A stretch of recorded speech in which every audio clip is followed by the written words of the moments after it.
paz do Senhor, meu amado irmão. Eu sou o professor Alberto e este é o seu programa EBD, Além do Domingo. Lição de número 6, a sexualidade humana.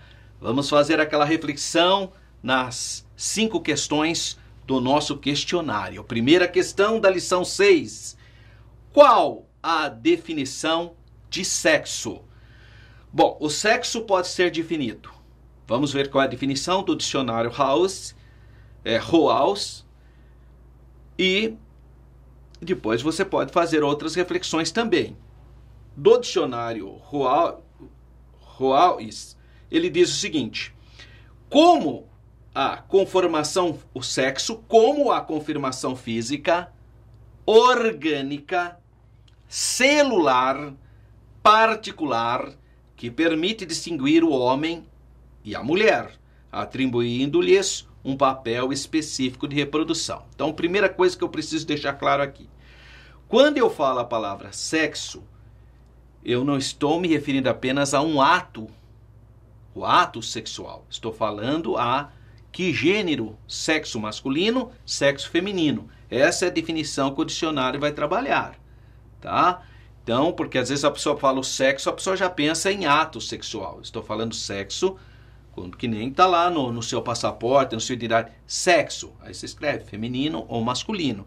Então, nesse sentido, é a conformação física, orgânica, celular, particular, que permite distinguir um homem de uma mulher, atribuindo-lhes um papel específico na reprodução. A questão de número 2. Quem criou o sexo?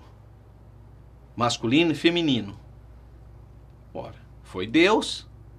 Esse é o modelo que Deus fez. Deus criou homem e criou mulher. Só é o modelo que Deus estabeleceu. Por que é importante você entender isso? Porque o sexo masculino e o sexo feminino é o único que tem potencial para perpetuação da espécie humana. É só através de uma semente masculina e um óvulo feminino que se fecunda vai dar continuidade do gênero humano. Essa é a invenção de Deus. Criou Adão e criou Eva, primeiro casal. 3. Quais os reais objetivos aqui então da sexualidade, né? Quais são os objetivos da sexualidade? Foi criado por Deus com 3 objetivos.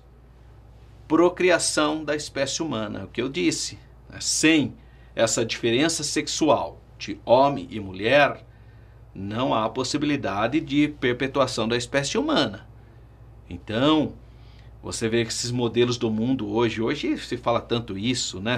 Parece que só me falar dessas coisas, o mundo, né? O mundo. Esses modelos aí do mundo, se tiver uma sociedade onde só tenha casais homoafetivos, especificamente homem com homem e mulher com mulher, essa sociedade vai acabar. A hora que morrer, acaba. Porque não tem potencialidade de perpetuação da espécie humana. Então, esses modelos aí apresentados são modelos que não têm, então, essa perspectiva de perpetuação da espécie, do gênero humano. Então, primeiro, a procriação da espécie humana. Segundo, a união conjugal. Porque o homem, com sua racionalidade, com a sua postura de liderança, etc., vai unificar com essa adjutora, essa sensibilidade, essa capacidade de perceber as coisas. Então se une em uma vida conjugal. E, finalmente, para a glória de Deus, né? Então essa unidade também glorifica ao Senhor. Então são essas perspectivas para a percepção da sexualidade. 4. Por que o sexo é uma etapa transitória da vida humana? Porque não tem isso no céu, irmão. A sexualidade, ela foi feita especificamente para a perpetuação da espécie humana, para a edificação das pessoas que estão envolvidas, né, para a glória de Deus. Mas Jesus deixou claro que casamento, ou seja, essa união sexual, não tem no céu. No céu não se casa, não se dá em casamento, não tem isso, tá? Então, diz aqui, ó, porque chegará o momento em que a humanidade não mais necessitará de procriar-se. Tanto os que forem para o céu como os que forem para o lago de fogo não mais propagarão a espécie. Será findada a nossa atividade sexual, porque o ser humano agora não será mais carne e sangue, conforme diz 1 Coríntios 15, 50. Mas Jesus respondeu claramente isso, quando ele fala que no céu não se case nem será dado em casamento, mas seremos como os anjos de Deus. Os anjos não têm, então, apetites sexuais, eles não têm essa percepção de sexualidade. Até porque o nosso corpo também vai ser transformado, né, irmão? Você não vai ter mais esse corpo carnal. O seu corpo vai se revestir de incorruptibilidade, ele vai ser transformado. E a questão de número 5. Quais os pecados relacionados à sexualidade? Quais são os pecados relacionados à sexualidade? A prática sexual.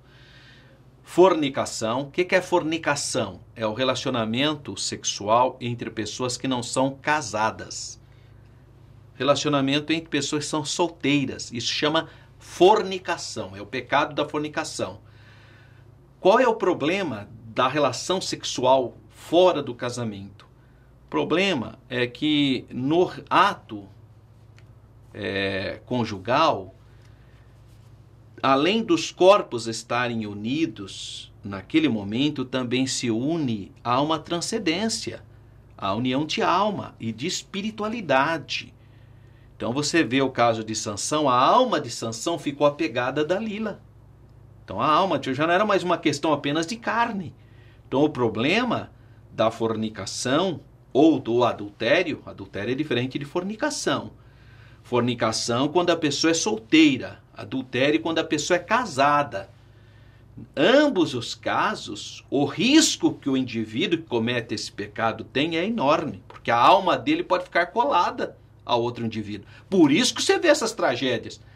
Eu não estou justificando tragédia, em tragédia é tragédia, mas a gente vê pessoas que ficam obcecadas pelo outro, porque a alma dele colou.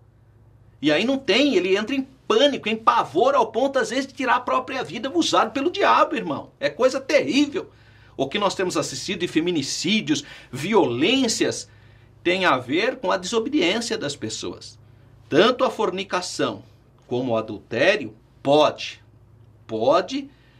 infelizmente, ocorrer o fenômeno que ocorreu com Sansão. Ele foi querer ter um relacionamento com uma prostituta chamada Dalila, a alma dele colou na mulher. E aí o que ele fez? Acabou com a vida dele. Não é isso que tem acontecido? Então vamos lá. Pecados relacionados à sexualidade. Fornicação é o sexo antes do casamento. Por isso que a gente alertamos nossos jovens, os jovens cristãos, que foram lavados, santificados pelo sangue de Jesus, compreendam que o seu corpo é o templo do Espírito Santo, não pode ser maculado. Você precisa ter domínio próprio e não permitir, porque senão você poderá cair na cilada como caiu Sansão. Tá? Então, fornicação é o pecado da sexualidade, pessoas que não são casadas. Ou às vezes um é casado, o outro não. Então o que é casado comete adultério, e o outro que não era casado, fornicação. Tá? Porque a fornicação é o pecado de quem faz uma relação sexual sem ser casado. Tá? Então fornicação é o pecado da sexualidade antes do casamento. Adultério, outro pecado, mas esse é para quem é casado. A pessoa é casada e tem relação sexual com alguém que não é o seu cônjuge, cometer adultério. Homossexualismo. Homossexualismo é uma prática condenada pela Bíblia. Embora hoje o mundo apresenta como algo natural, normal, isso aí é o mundo que ensina isso. A Bíblia deixa clara que o relacionamento homossexual é pecado, não é permitido pela palavra de Deus.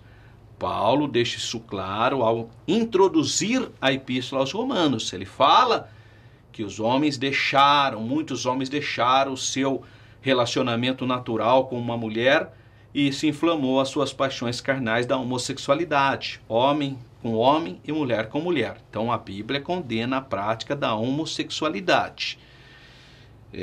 Embora seja uma prática hoje muito trabalhada pelo mundo, mas isso é o mundo, nós não temos nada com o mundo, nós estamos falando para crentes, para quem nasceu de novo, não estou falando para esse povo aí, que escolheu a sua prática.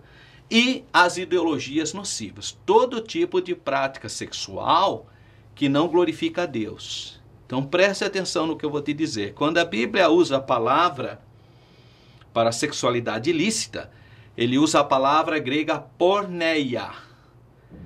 Porneia é tudo que é tipo de imoralidade sexual. Desde pornografia, que é a porneia escrita, né? Até o que você imaginar de impureza sexual. Toda impureza sexual é pecado.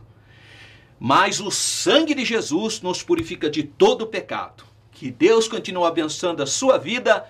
Fique na paz do Senhor.